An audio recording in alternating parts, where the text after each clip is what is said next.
stuck between a libertarian and a Republican? Welcome to Publitarian Podcast.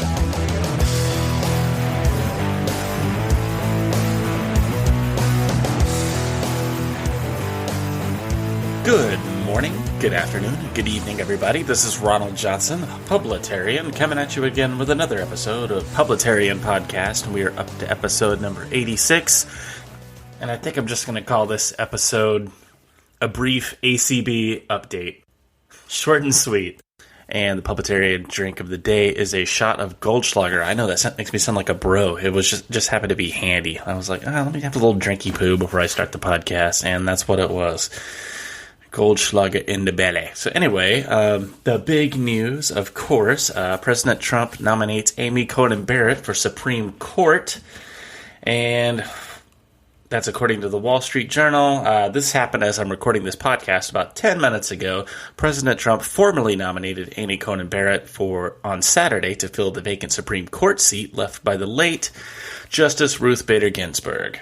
And the hit pieces have already started. They're dredging up her confirmations from 2017, where Di-Fi is talking about her dogma. And, man, it really is just getting dark out there. It is just, good versus evil. So anyway, that's what's happening. And according to the Indy Star, the Senate hearings for Amy Coney Barrett to begin October 12th as Republicans eye Election Day. That's also via USA Today.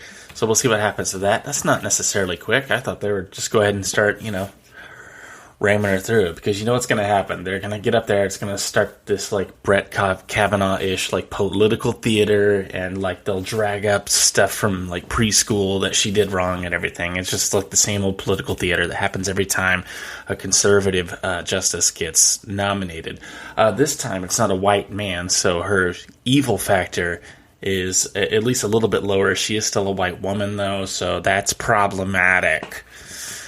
She also has some kids, some adopted kids, some mixed-race kids, and that's going to come into question, too, her parenting and all this other stuff. It's going to be just a big crap show, just preparing you guys for it.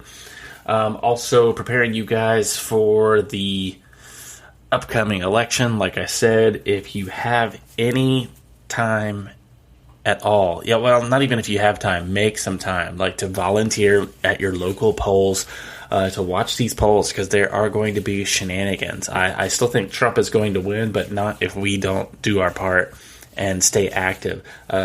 Tell your friends, tell your relatives, tell your neighbors, and get them out there to vote, because Democrats will be bringing, 5 votes to our 1. They'll be fake votes and dead aunts and uncles, people rising from the grave to vote, forged signatures, ballot harvesting, the whole 9 yards. So we will have to stay vigilant with that. I know my last few podcasts have been election heavy, and I need to cover other topics, but it's just that it's that important. This race is literally the race that's going to determine the future of the United States and of Western civilization.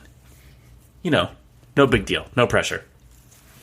In corona-related news, it looks like my state, Florida, the penis of America, is opening back up for business. Governor Ron DeSantis has pretty much said we can just start business as usual.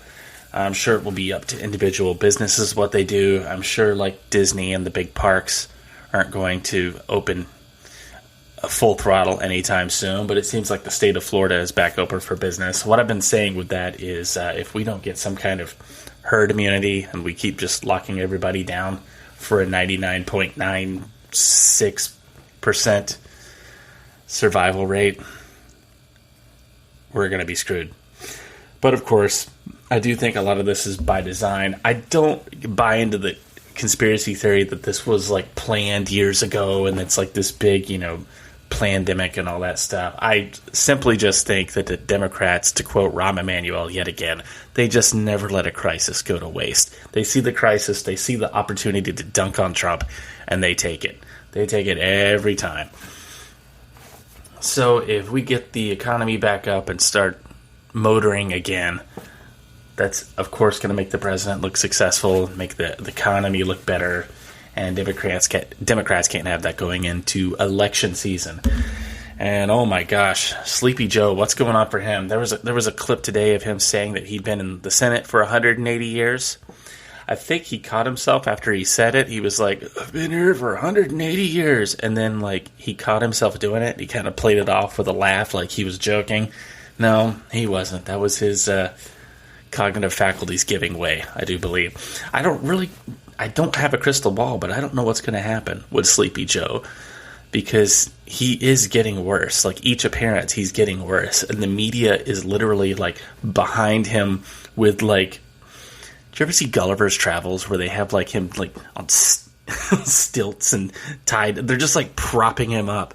Well, I guess Gulliver's Travels, never mind. They were tying him down. But anyway, they've got him propped up, just, like, crutches and things behind him just to keep him propped up and to keep the momentum alive for him. And there is no momentum. If you go to any of his quote-unquote rallies, you'll find a handful of people... And they showed some crowd shots, and I use that term loosely, crowd shots, and the people just look apathetic at best. And you go to Trump rallies, and it's like, you know, Freddie Mercury, 86 Wembley Queen concert. Just the contrast can't be different. But like I said, don't rest thinking about that, because Trump does have the momentum. Obviously, he does have the cognitive faculties, and he's got the record to run on. But like I said, do not discount the Democrats' ability to lie and cheat and change the rules, or misinterpret the rules. Actually, there's murmurings of the Senate or the House wanting to change how long Supreme Court justices can serve. They want to change it to 18 years, and I'm sure they want to grandfather that in, too, so all of the conservative ones can be kicked to the curb. And then maybe Sleepy Joe or Empress Kamala can usher in some new liberal justices that can legislate from the bench instead of interpreting the Constitution. That's what the justices are supposed to do. We get so tied up in this like left-wing, right-wing thing that Supreme Court justices are simply there to interpret the law. But rather than argue that point, because I think it's a lost cause at this point, there's just going to be our side, their side, and I think it's going to become more polarizing with everything. So you might as well pick a side, because it doesn't do any good to stay in the middle. Even though that's kind of where I am, even though I lean right, I have a lot of like libertarian ways about me, which can lean left, but just people aren't interested in that anymore. It's 2020, and people are becoming more tribal about everything, like even just dumb things that don't matter. So anyway, congratulations to ACB. I wish her luck in the confirmation hearing process. God, the Breonna Taylor stuff and the Jacob Blake stuff has been done to death. You guys, I'm sure, have already gotten your fill of news on all that stuff, so I'm not even going to, touch those topics. Matter of fact, that was it. I just wanted to jump on real quick and talk about the news of Amy Coney Barrett's nomination to the Supreme Court, and that's probably going to do it for me. So this will be like a short edition of Publitarian Podcast. If you want to reach out to me, you can. I am publitarian@gmail.com or thepublitarian@gmail.com. I'm on Minds, I'm on Gab, I'm on Parler, I'm on all the social medias. I'm also on Rumble, rumble.com. Rumble.com, I'm not getting paid to say this, I'm just giving them a plug. It's kind of like a YouTube competitor. And the videos come up, and there's silly dog and cat videos on there too. It's basically just a YouTube. And the cool thing about it, though, is you can, swipe to go to the next video. It's a pretty cool little app. Rumble.com. It's green. I hate the color of green. It's kind of like this baby puke green. I wish they would have used something else. But Dan Bongino and John Solomon, a lot of big news names and podcasters have made the jump over to there because they're tired of YouTube censoring them. And so I am loading Publitarian Podcast on Rumble.com. I am already getting more engagement on Rumble than I did on YouTube. So that's where I'll be sharing the video. I'm also on Library. It's another app, lbry.tv. Any of the small platforms. I'm just trying to get my podcast out there and kind of diversify, so to speak. So anyway, that will do it for me on this edition of Publitarian Podcast, and I will see you guys on the next episode.